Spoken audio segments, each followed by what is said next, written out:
Do you ever have any sort of discussions with your team about how you deal with the emotion of a seller as they go through this process? Absolutely.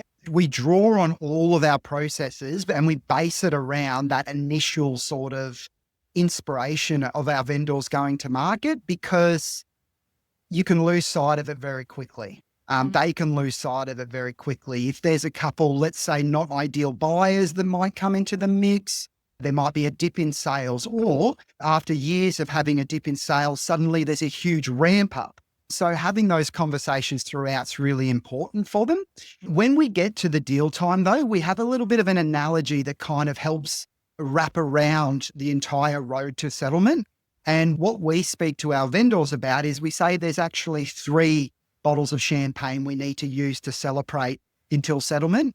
Once we get a deal negotiated, we quantify it as it's just one of those tiny little bottles of champagne. So we're going to pop it today and we're going to have a little drink, but it's not time yet. Then the next time is where we actually have the good bottle of mum. And that is when we're going to have a contract signed and we're going to have a deposit in place.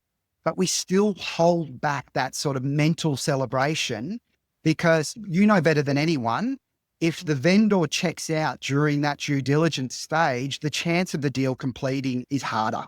Yeah. And then we get them to visualize settlement date is when we're on the podium at the Grand Prix. And that's when we have that real giant big bottle. That's when we're actually going to celebrate. We find that sort of thinking allows them to take the wins when they happen without throwing in the entire towel and basically mentally clocking out before the deal's actually done.